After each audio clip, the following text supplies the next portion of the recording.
Sir, exit poll ಪ್ರಕಾರ ಛತ್ರಿ party ತುಂಬಾ ಸಂಕಟಕರ ಪರಿಸ್ಥಿತಿಯಲ್ಲಿ ಕಾಣ್ತಿರೋ ಹಾಗಿದೆ. ನೀವು ಏನ್ ಹೇಳಕ್ ಇಷ್ಟಪಡ್ತೀರಾ?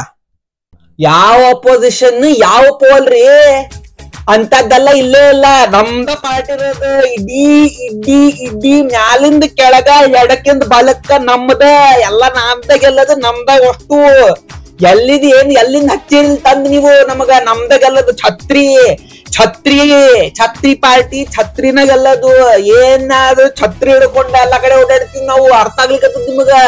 ಸುಮ್ನೆ ಎಲ್ಲೆಲ್ಲಿಂದ ತಗೊಂಬಂದ್ ಹೇಳ್ಲಿಕ್ ಬರ್ಬೇಡ್ರಿ. ನೀವು ಅಪೋಸಿಷನ್ ಪಾರ್ಟಿ ಅನ್ನೋದ ಇಲ್ಲ, ತಿಳ್ಕೊಂಡ್ಬಿಡ್ರಿ. ಅರ್ಥ ಆಗ್ತೋಗಿಲ್ಲ. ನೋಡಿದ್ರಲ್ಲ ವೀಕ್ಷಕರೇ, ಆಪೋಸಿಷನ್ ಪಾರ್ಟಿ ಲೀಡರ್ ಅವರು ಎಕ್ಸಿಟ್ ಪೋಲ್ ಗಳನ್ನ ಸಂಪೂರ್ಣವಾಗಿ ವಿರೋಧಿಸಿದ್ದಾರೆ. ಎಕ್ಸಿಟ್ ಪೋಲ್ಗಳು ಏನೇ ಆಗಲಿ ದೇಶಕ್ಕೆ ಛತ್ರಿ ಖಂಡಿತ ಎಂದು ಅವರ ನಿಲುವಾಗಿದೆ. ಈ ತರ ಎಕ್ಸ್ಕ್ಲೂಸಿವ್ ನ್ಯೂಸ್ ನಿಮ್ಗೋಸ್ಕರ ತರ್ತಾನೆ ಇರ್ತೀವಿ.